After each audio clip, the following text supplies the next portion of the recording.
Hello students, welcome to board prep. कैसे हैं आप सब? I hope you are all doing very very fine and welcome to the lecture series for class 10th mathematics. आज हम start करने वाले हैं आपका brand new chapter number 6, that is triangles. अब ट्रायंगल्स पढ़ना भाई क्यों इंपॉर्टेंट है? क्योंकि बहुत ही ज़्यादा रिकरिंग है। ट्रायंगल एक इमेज ऐसी है जो आपको आए दिन कहीं ना कहीं दिखी जाती है। सुबह उठते होगे तो पक्का पराठे बनाते हैं। आई नो ज़्यादातर घरों में गोल पराठे बनते हैं, भाई ट्रायंगल पराठे भी बनते हैं। ऑल्सो आप अगर कभी स्नूकर टेबल वगैरह खेलने गए होंगे तो आपको दिखता है कि वहाँ पे वो स्ट्रक्चर रहता है जिसके अंदर सारे बॉल्स कंटेन्ड होते हैं। देन आपका इस तरीके का शेल्फ हो गया, आपके डोरिटोज हो गए, या आप इसको नाचोस कह लो या whatever you want to call it. फिर अगर आप बाहर निकलते हो तो आपको क्या बोलते हैं, इस तरीके के रोड पे साइन भी दिखते हैं जो आपके वार्निंग साइंस होते हैं। दे आर टेलिंग कि भाई आपको आगे क्या इंडिकेशंस फॉलो करने हैं। ऑल्सो एक ऐसी एक लार्जर देन लाइफ पिक्चर ये कह सकते हैं कि भाई ठीक है, मैंने ही नहीं देखा है, क्या पता आप में से किसी ने देखा हो, लकी ऑफ यू। बट ये आपके पिरामिड्स हैं जो आपके 3D फिगर होता है ट्राइंगल के ही शेप में। इसका एक साइड जो होता है, अगर आप वर्टिकल साइड्स को देखेंगे, नीचे तो स्क्वायर बनता है, एक साइड पे आपका ट्राइंगल बन रहा होता है। सो हम देख सकते हैं कि भाई ट्राइंगल्स हमारे आसपास कितनी जगहों में हमें दिखता रहता है and that is why it is very important कि हम इसको पढ़ें। ठीक है। और दूसरा एक बहुत इंपॉर्टेंट चीज़ है जिसकी वजह से आपको ट्राइंगल्स को पढ़ना बहुत ज़रूरी है, दैट इज़ आपको 10th अगर पास करनी है तो ये चैप्टर आपको ढंग से पढ़ना पड़ेगा। ठीक है। So without wasting any time let's get started. देखते हैं इंट्रोडक्शन में आपको क्या गिवन है। You are familiar with triangles and many of their properties from your earlier classes. आपने भाई congruency, similarity ये आपने 9th क्लास में थोड़ी बहुत पढ़ी है, तो आपको आइडिया है कि भाई ट्राइंगल्स की क्या क्या प्रॉपर्टीज होती हैं। In class 9th you have studied congruence of triangles in detail. Congruence क्या होता है भाई? बिल्कुल सेम हो जाए, सब कुछ एकदम आइडेंटिकल चीज़ें हो जाएं, तब आप उसको कहते हो कि भाई वो दोनों फिगर्स क्या हैं, कॉन्ग्रुएंट हैं। नॉट नेसेसरीली ट्राइंगल्स की बात हो रही है यहाँ पे, किसी भी चीज़ पे आप बोल सकते हो कि भाई दो आइडेंटिकल आप इरेजर्स उठा लो, क्या तो भाई दोनों कॉन्ग्रुएंट हैं? बिल्कुल हैं। क्यों? क्योंकि उनके सारे डायमेंशंस मिलते जुलते हैं।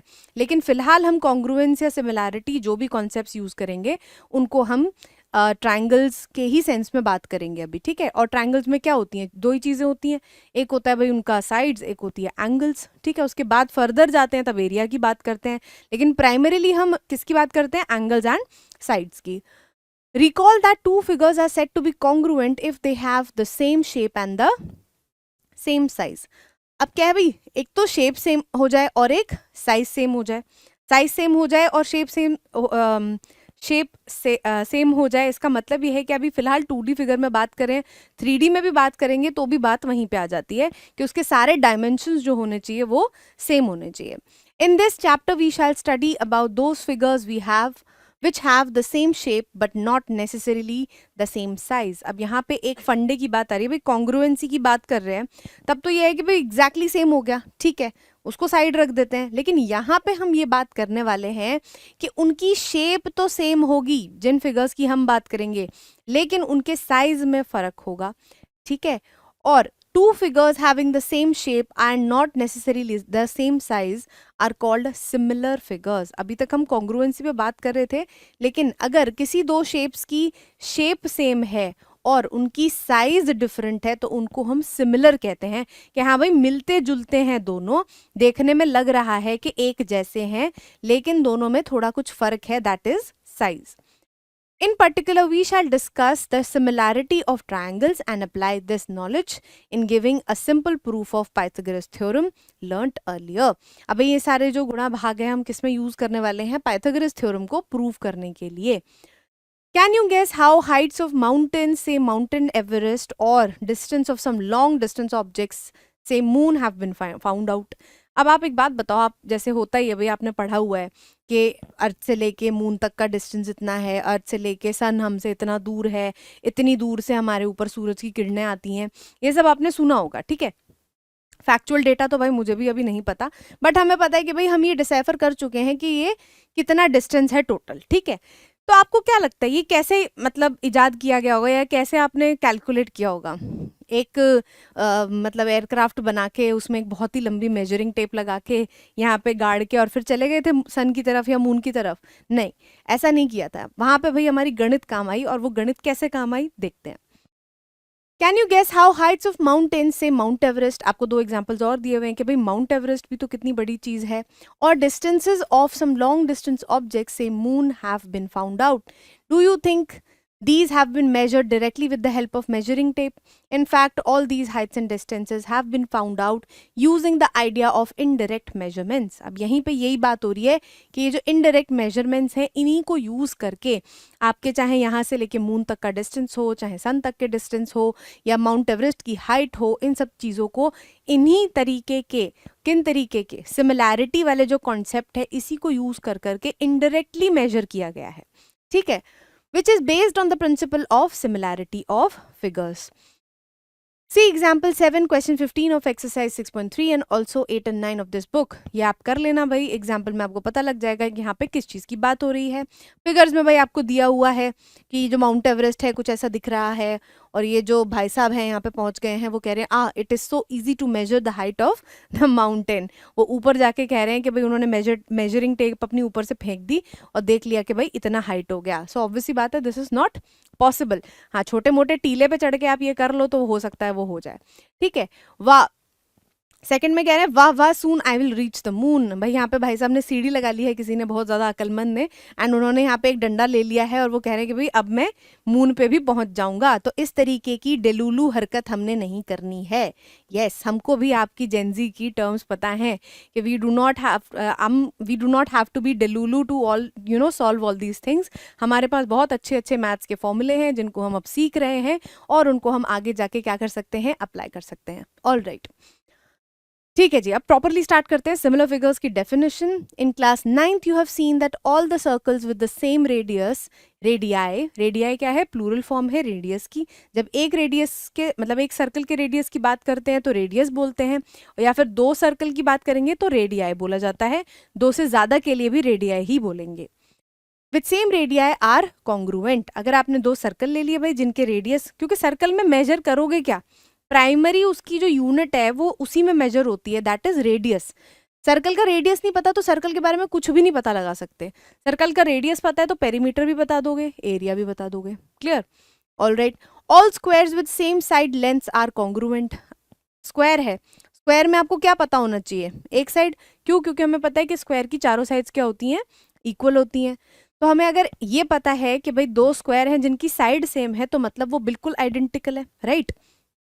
And all equilateral triangles with same side lengths are congruent.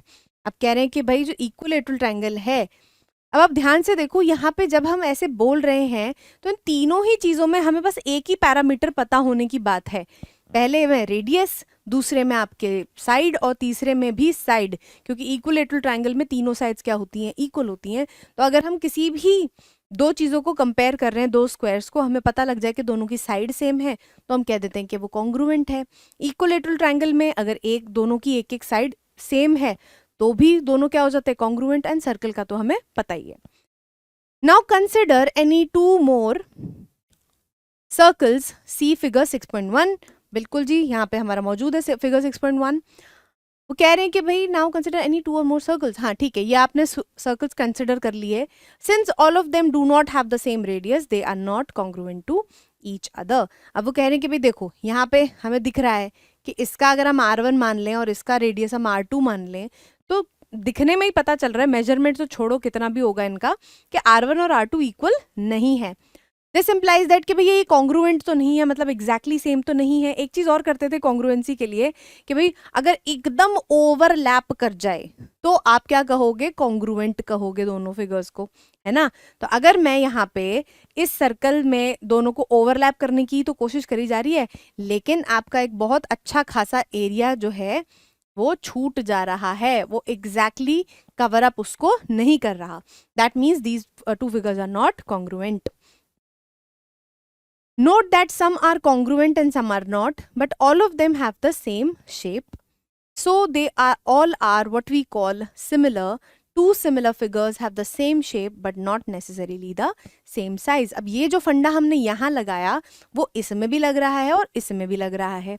कि भाई दिखने में तो थोड़े थोड़े सेम लग रहे हैं, लेकिन इनकी जो साइज है वो क्या है, डिफरेंट है। दैट इज वाई यहाँ पे सिमिलैरिटी का कॉन्सेप्ट प्रेवलेंट है कि ये फिगर्स जो है वो कॉन्ग्रुएंट तो नहीं है, लेकिन ये क्या है, सिमिलर हैं, क्योंकि इनके मेजरमेंट्स वगैरह में फर्क है और ये दिखते तो सेम है लेकिन इनका साइज डिफरेंट है। शेप सेम है but size is different.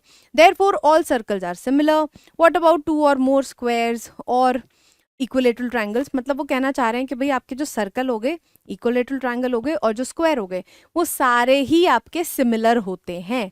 Congruency का नहीं पता, जब उसकी स्पेसिफिक यूनिट हमको पता लग जाएगी कि भाई इतनी उसकी साइड है, इतना उसका रेडियस है, तब हम बता देंगे भाई कॉन्ग्रुएंट है कि नहीं है।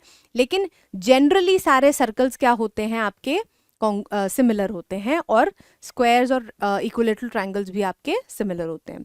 All right, all squares are similar and equilateral triangles are similar। बिल्कुल, आगे बढ़ते हैं। From the above, we can say that all congruent figures are similar, but the similar figures need not be congruent। बिल्कुल सही बात है।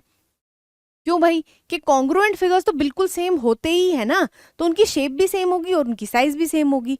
लेकिन अगर हम सिमिलर फिगर्स की बात करें तो उनकी सिर्फ शेप सेम होती है और साइज डिफरेंट होता है, इसीलिए उनको हम नहीं कह सकते कि वो नेसेसरीली कॉन्ग्रुएंट हैं, क्योंकि कॉन्ग्रुएंट होने में दोनों चीजों का इक्वल होना जरूरी है। क्या ना सर्कल एंड स्क्वायर भी सिमिलर? क्या सर्कल और स्क्वायर सिमिलर हो जाएंगे? नहीं भाई, ये तो बिल्कुल ही अपसर्ड सी बात हो गई, कोई ताल्लुक ही नहीं है ना, सर्कल और स्क्वायर बिल्कुल अलग अलग चीजें हैं। Can a triangle and square be similar? These questions can be answered by just looking at the figures. मतलब ये तो देख के ही बता सकते हैं कि भाई सर्कल और ट्राइंगल तो अलग अलग चीजें हैं, इनकी सिमिलैरिटी, कॉन्ग्रुएंसी तो बहुत दूर की बात होगी, सिमिलैरिटी की बात हम नहीं कर सकते। Evidently these figures are not similar. Question number mark में दे रखा है वाई। वाई आप बोलोगे भाई हमको देख के पता लग रहा है, वाई क्या होता है? ठीक है जी। What can you say about the quadrilaterals A B C D and P Q R S, see figure 6.2, are they similar? वो बोल रहे हैं कि भाई ये जो क्वाड्रिलेटरल्स आपको दिए हुए, क्वाड्रिलेटरल्स क्या होता है? क्वाड्रिलेटरल एक तरीके का पॉलिनोमियल होता है जिसके 4 साइड्स होते हैं।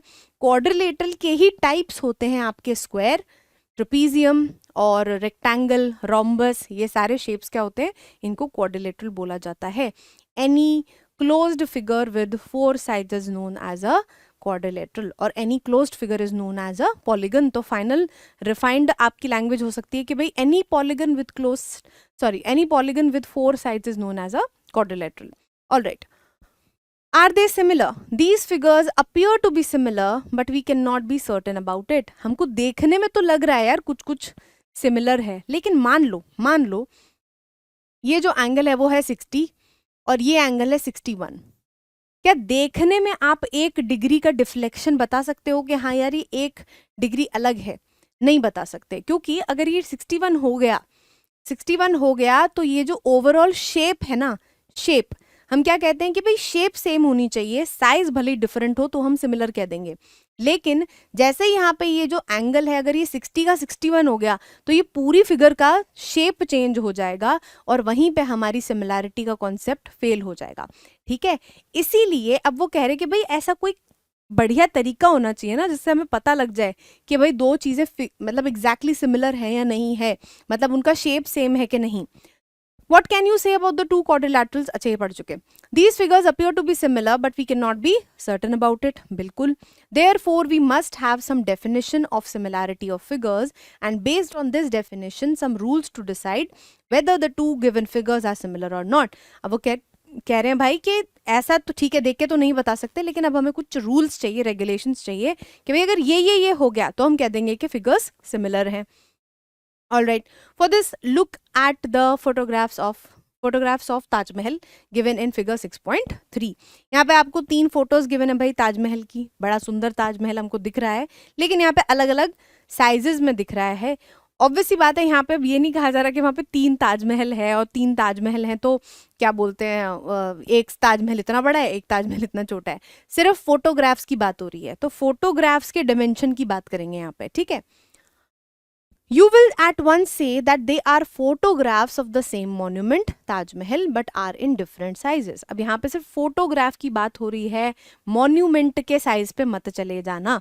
आप बोलोगे कि भाई लेकिन मॉन्यूमेंट का साइज तो सेम है, तो वो कॉन्ग्रुएंट भी हो गए और सिमिलर भी हो गए। नहीं, अभी फोटोग्राफ की बात हो रही है। Would you say that the three photographs are similar? Yes, they are. वो similar हैं किसकी वजह से? उसके shape की वजह से, क्योंकि एक rectangular shape आ रही है तीनों ही photographs में.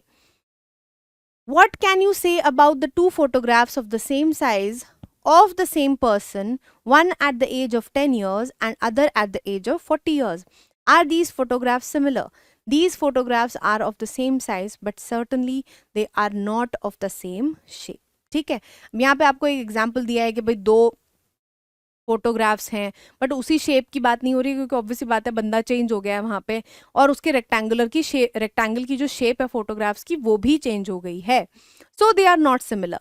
What does the photographer do when she prints photographs of different sizes from the same negative? अब फ्रॉम द सेम नेगेटिव का मतलब क्या होता है?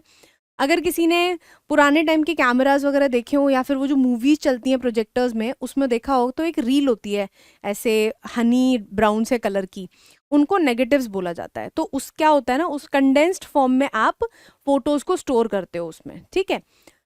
You must have heard about the stamp size, passport size and postcard size of photographs. अब आपने कभी कोई फॉर्म भरा हो, कहीं पे देखा हो, तो बोलते हैं कि भाई आपको पासपोर्ट साइज फोटो अपलोड करनी है या इतना एस्पेक्ट रेशियो होना चाहिए, पिक्सल का आपको साइज दिया होता है. तो वो आपको एक तरीके से एक डायमेंशन बता रहे हैं कि भाई उतने ही डायमेंशन में आपने क्या करना है, फोटो अपलोड करनी है. She generally takes a photograph on a small size film, say 35 mm in size, and then enlarges it into a bigger size, say 45 mm. Thus, if we consider any line segment in the smaller photograph, figure है हमारे पास? नहीं, figure नहीं है. ठीक है, इसी का figure use कर लेते हैं, कोई बात नहीं. ठीक है. Thus, if we consider any line segment in the smaller photograph, if its corresponding line segment in the bigger photograph will be 45 on 35 or 55 on 35 of that line segment. मतलब basically वो कहना चाह रहे हैं कि वो जो इतनी कॉम्प्लिकेटेड भाषा में वहाँ पे उन्होंने बोला है, लेट्स से अगर वो ये वाला जो फोटोग्राफ है इसको इनलार्ज कर रही हैं यहाँ पे, तो अगर वो कह रही है भाई ये जो लाइन सेगमेंट होगी ना, ये वाली, ये 1.5 गुना होगी इसकी. मतलब अगर मैं इसको इंक्रीज कर रही हूं तो एक फिक्स्ड रेशियो में ही इंक्रीज करूंगी. उसके बाद में जब इसको डेवलप करूंगी तब भी मैं इसको सेम रेशियो में ही डेवलप करूंगी. दैट इज, मान लो 2 गुना कह देते हैं इसको. ठीक है. इस तरीके से रेशियो सेम होगा तभी जो वो फिगर्स होंगे वो क्या हो जाएंगे, सिमिलर हो जाएंगे. मतलब उनकी शेप चेंज नहीं होगी लेकिन उनका साइज चेंज होता रहेगा. क्लियर? इतना ज्यादा कॉम्प्लिकेट नहीं करना है, बस एक अंदाज़ा समझना है कि जब हम ऐसी सिमिलैरिटी की बात करते हैं तो साइड्स का जो रेशियो होता है वो सेम होता है. This really means that every line segment of the smaller photograph is enlarged.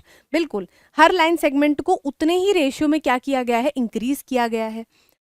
In the ratio 35:45 और 35:55. इसका मतलब यह है कि अगर आप 45 बना रहे हो अगले वाले को तो 45 हो जाएगा, और अगर 55 बना रहे हो, मतलब ये दोनों अलग केसेस हैं, इनमें कोई सिमिलैरिटी नहीं है, कॉमनैलिटी नहीं है. It can also be said that every line segment of the bigger photograph is reduced in the ratio 45:35. अब वही बात हो रही है कि भाई यहाँ पे आप बोल रहे हो कि आपने इसका डबल कर दिया और यहाँ से वापस आ रहे हो तो आप कहोगे इसका हाफ कर दिया. बस रेशियो उल्टा कर रहे हैं. ठीक है. Alright. Further if you consider inclinations, मतलब एंगल्स की बात आ रही है, अभी तक तो साइड्स पे बात कर रहे थे. Between any pair of corresponding line segments in the two photographs of different sizes, you shall see that these inclinations or angles are always equal. अब ऐसे थोड़ी ना है कि एक फोटोग्राफ आपने ऐसे बनाई और एक फोटोग्राफ आपने ऐसे बना दी. यहाँ पे 90 डिग्री ले लिया और फिर यहाँ पे 60 डिग्री लेके बना दिया फोटोग्राफ. कोई फोटोग्राफ आपने इस शेप का देखा है घर में आता हुआ? नहीं, आपके रेक्टेंगुलर शेप के ही होते हैं. ठीक है.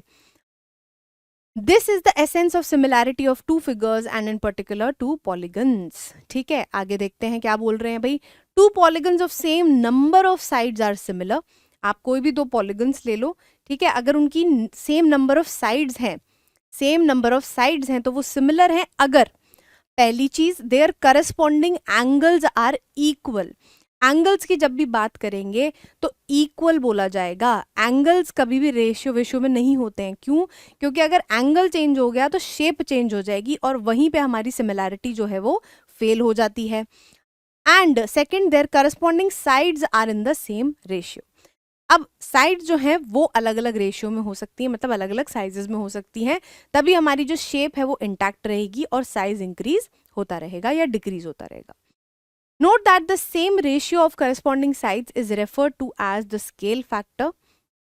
For the polygons, you must have heard that world maps and blueprints for the construction of building are prepared using suitable scale factor and observing certain conventions. अब देखो वो यहाँ पे ये बता रहे हैं कि जैसे वर्ल्ड मैप है, आप जब वर्ल्ड मैप देखते हो तब आपको पता है ना कि भाई वर्ल्ड ऑब्वियसली बात है इतना बड़ा थोड़ी ना है, लेकिन वहाँ पे जो डिस्टेंसेज हैं उनको स्केल पे लिया जाता है. ठीक है, कि यहाँ का जो 1 सेंटीमीटर है वो वहाँ जाके भाई 1000 किलोमीटर का हो जाएगा. क्लियर? तो इस तरीके से स्केल पे बात करते हैं, तभी हम यहाँ पे कोई चीज़ कैलकुलेट करते हैं और बोलते हैं कि भाई इसको जब हम उस रियल लाइफ में अप्लाई करेंगे तो इसको 10 गुना कर देंगे या 10,000 गुना कर देंगे. तो सेम कैलकुलेशन हम यहाँ पे छोटे साइज में कर लेते हैं और उसको बड़ा में अप्लाई कर देंगे. क्लियर?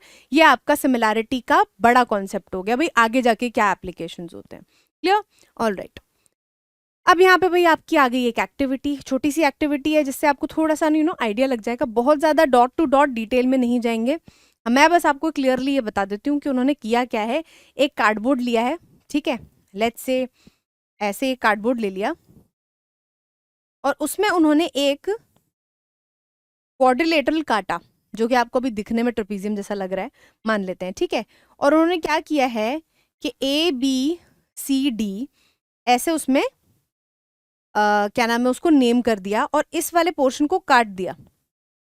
समझ गए? ऐसा करते हैं, अंदर वाले को एम्प्टी छोड़ते हैं तो हमको थोड़ा क्लियर समझ में आएगा. ये वाला जो पार्ट है वो तो इंटैक्ट है, ठीक है, और ये वाला जो पार्ट है वो एम्प्टी है, मतलब उसको काट दिया बीच में से किसी भी कार्डबोर्ड में से. ठीक है, और यहाँ पे भाई ऊपर उन्होंने एक लट्टू लगा दिया. यहाँ पे क्या आ रही है भाई? रेज आ रही है. रेज क्या करेंगी? इस कार्डबोर्ड में से पास करेंगी. जाहिर सी बात है भाई ये वाला जो पोर्शन है वो तो ब्लॉक कर देगा लाइट को, लेकिन यहाँ से जो लाइट है वो इसी शेप में क्या करेगी? नीचे ट्रैवल कर जाएगी. लेकिन होगा क्या कि जो नीचे लाइट ट्रैवल कर रही है वो एक सर्टेन एंगल पे ट्रैवल कर रही है. देखो, अगर मैं यहाँ से स्टार्ट करूं, यहाँ से लाइट को स्टार्ट करूं और वो यहाँ इसको हिट करे तो वो स्ट्रेट लाइन में ही जाएगी. लाइट डिफ्लेक्ट होती है, अपना एंगल कभी भी चेंज नहीं करती, राइट? तो वो जो लाइट यहाँ से पास कर रही है वो उसी एंगल पे जाएगी. ठीक है, तो कहीं ना कहीं जो नीचे का फिगर बनेगा वो आपका थोड़ा इनलार्ज्ड फिगर बनेगा. बस यहाँ पे वो यही चीज बताना चाह रहे हैं कि शेप तो सेम होगी, लेकिन जो नीचे डिपेंडिंग ऑन कि आपने कार्डबोर्ड कहाँ रखा है, जितना ऊंचा रखोगे उतना नीचे बड़ा फिगर मिलेगा. क्लियर? मतलब ज्यादा लाइट ऐसे डिस्पर्स हो जाएगी. तो बस यहाँ पे वो पूरी एक्टिविटी में आपको ये बताना चाह रहे हैं कि भाई जो शेप है वो तो आपको सिमिलर मिलेगी, लेकिन डिपेंडिंग ऑन द कार्डबोर्ड आपने कहाँ रखा है आपको डिफरेंट डिफरेंट साइज के क्वाड्रिलेटरल्स मिलते चले जाएंगे. क्लियर? जरूरी नहीं है कि यहाँ पे क्वाड्रिलेटरल ही इंपॉर्टेंट था, आप यहाँ पे सर्कल भी काट सकते हो, ट्राइंगल भी काट सकते हो, आपको समझ में वही सेम कॉन्सेप्ट आ जाएगा. क्लियर? शॉर्ट में निपटा के तो भाई हमने बहुत सारा टाइम बचा लिया यहाँ पे. ठीक है जी, आगे देखते हैं. और उन्होंने बताया कि भाई जो एंगल है वो तो सेम होंगे. क्यों? क्योंकि अगर मैं आपका क्वाड्रिलेटरल इस तरीके से बना रही हूँ और ये अगर मान लो मेरा 60 डिग्री है और आगे जाके मैंने एंगल चेंज कर दिया तो ये ऐसा शेप हो जाएगा, और मान लो इसको मैंने 70 कर दिया तो शेप तो सेम नहीं रही, सिमिलैरिटी फेल हो गई.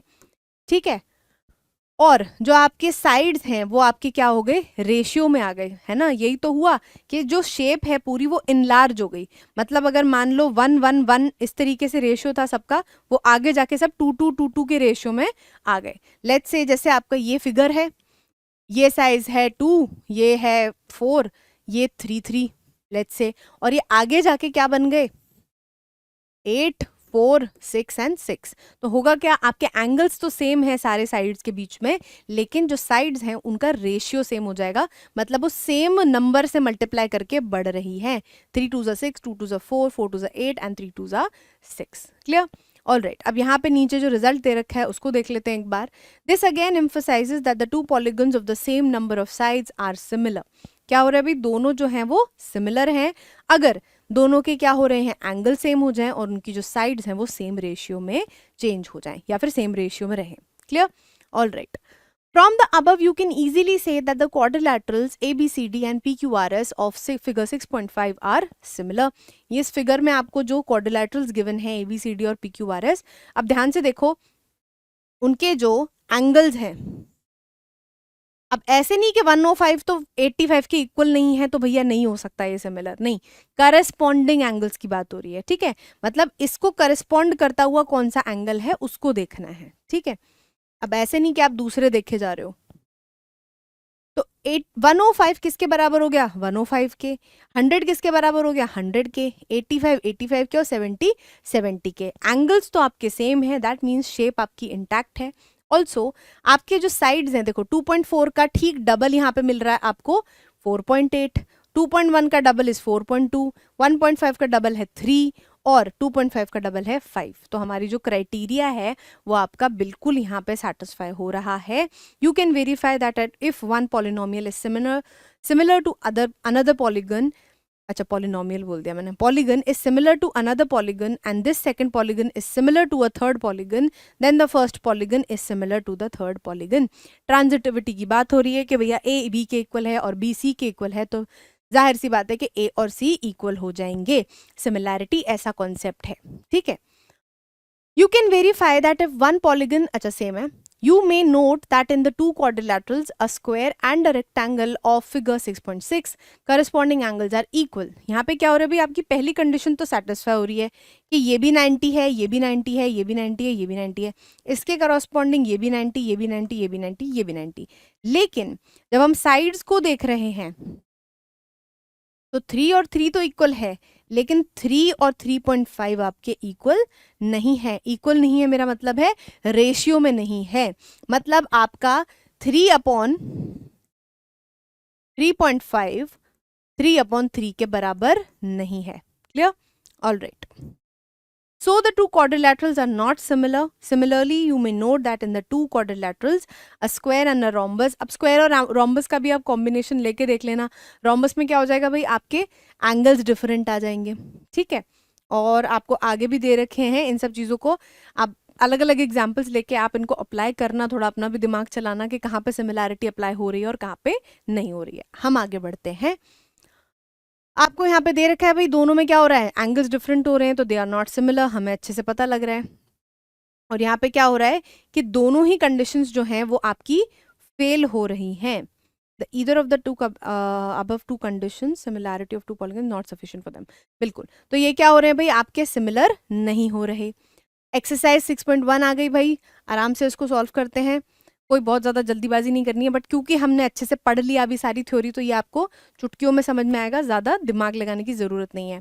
ऑल सर्कल्स आर डैश, पहली बात तो बोल रहे हैं कि भाई सारे सर्कल, किसी एक सर्कल की आपको मेजरमेंट नहीं गिवन है कि भाई आधे सर्कल ऐसे हैं, आधे सर्कल ऐसे हैं, सारे सर्कल्स की बात हो रही है, मतलब 4 सेंटीमीटर वाले रेडियस की भी बात हो रही है, 6 सेंटीमीटर के भी रेडियस की बात हो रही है, मतलब दोनों भाई कॉन्ग्रुएंट तो नहीं होंगे। तो जाहिर सी बात है कि सारे जो आपके सर्कल्स होते हैं वो हो जाएंगे आपके similar. All squares are, same concept लग जाएगा भाई यहाँ पे कि आपके सारे स्क्वायर्स भी क्या होते हैं, सिमिलर होते हैं। All dash triangles are similar, सारे कौन से ट्राइंगल्स आपके सिमिलर होते हैं, आइसोसेलेस नहीं, आइसोसेलेस में अगर मान लो एक ट्राइंगल है जिसमें ये 4 है, ये 4 है और ये 5 है, और आपके ये 5 या फिर इसको 4 ले लो, 4 और इसको 6 ले लो, तो क्या ये सिमिलर हो जाएंगे, नहीं होंगे, ठीक है। तो आपके आइसोसेलेस नहीं, आपकी इक्विलेटरल ट्राइंगल जो है वो क्या होते हैं, सब सिमिलर होते हैं, ठीक है। Two polygons of the same number of sides are similar, दो पॉलीगन्स आपके सेम नंबर ऑफ साइड्स के हैं, वो सिमिलर कब होते हैं, अगर उनके करस्पॉन्डिंग एंगल्स क्या होंगे, इक्वल होंगे, and their corresponding sides are proportional. ये तो अभी हम पढ़ के आए थे, ठीक। Give two different examples of pair of similar figures, similar figures बताने हैं भाई, ले लेते हैं एक सर्कल ले लेते हैं 3 सेंटीमीटर का, और दूसरा सर्कल ले लेते हैं आपका 6 सेंटीमीटर का, ठीक है। फिर एक स्क्वायर ले लेते हैं जिसका साइड है 2 सेंटीमीटर, और एक और स्क्वायर ले लेते हैं 4 सेंटीमीटर का। नॉन सिमिलर फिगर्स भाई, लो ये बन गए।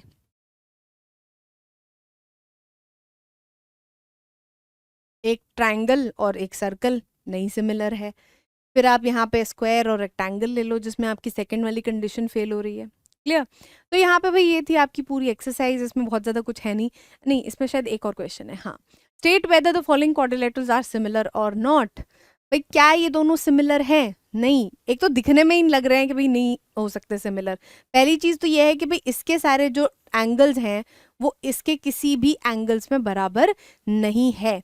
और सिमिलैरिटी का पहला और एकमात्र सबसे इम्पॉर्टेंट फंडा यह है कि भाई एंगल्स इक्वल होने चाहिए। साइड्स की तो बात हम बाद में करेंगे, ठीक है। तो आप देख सकते हो कि जो साइड्स हैं वो यहाँ पे रेशियो बना रहे हैं लेकिन एंगल्स इक्वल नहीं है।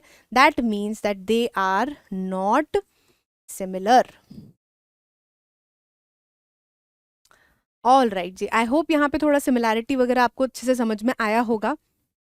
एंड साथ ही मैं आपको थोड़ा बता देती हूँ कि we have our ongoing board prep की अपनी टेस्ट सीरीज जो हमारी 500 रुपीज़ में नॉर्मली मिलती है, बट अभी ऑफर में आपको मिल रही है सिर्फ 249 रुपीज़ में। अब इसमें 249 रुपीज़ में आपको क्या क्या मिल रहा है? आपको 5 FLTs मिल रहे हैं। FLTs का मतलब क्या है? आपके फुल लेंथ टेस्ट्स। अब टेस्ट बोलोगे मैम टेस्ट, ठीक है टेस्ट मिल जाएंगे, क्या बड़ी बात है। बड़ी बात यह है कि बेटा आपको हम ये कॉपीज चेक करके भी देंगे। Checked copies you will get, ठीक है। जल्दी से जल्दी, probably with in 2 days you will get the copy checked. और ठीक है जी, चेक कर दोगे, ऊपर आप लिख दोगे भाई आपके 80 में से इतने मार्क्स आ गए, 100 में से इतने मार्क्स आ गए। लेकिन we are also providing you know individual comments and we are giving you tips to improve. Also feedback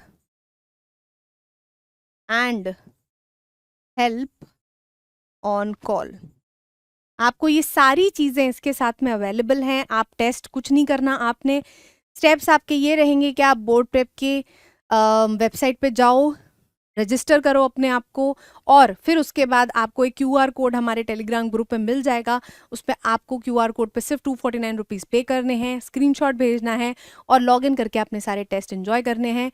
test का PDF आपको अवेलेबल होगा वेबसाइट पे, उसको आप डाउनलोड करो, टाइमर लगाओ 3 घंटे का, बैठ के प्रॉपरली उस टेस्ट को दो, और उसके बाद उसको स्क्रीनशॉट नहीं, फोटोज़ लेके आप सबका PDF कन्वर्ट करो एंड उसको आप हमारे वेबसाइट के नंबर पे भेजो। जल्दी से जल्दी आपकी कॉपी जो होगी वो चेक होके आपको दी जाएगी विद आपके सारे कमेंट्स, आपके फीडबैक्स। एंड ऑल्सो उसके बाद अगर आपको कोई डाउट लगता है, आपको प्रेपरेशन में हेल्प चाहिए, हमारी टीम आपके लिए 24/7 अवेलेबल है। आप हमेशा हमसे कॉन्टैक्ट कर सकते हैं। जल्दी से जल्दी we will get back to you. Alright, तो प्लीज़ प्लीज़ प्लीज़ जाके जल्दी, इसमें बहुत specially the experts have curated the test आपके पूरे प्रॉपर बोर्ड पैटर्न्स पे, तो ज़रूर जाके इसको एक बार चेकआउट करना, ठीक है। So with this we come to an end of the first part of the chapter triangles. मिलेंगे नेक्स्ट लेक्चर में, till then keep revising. Thank you.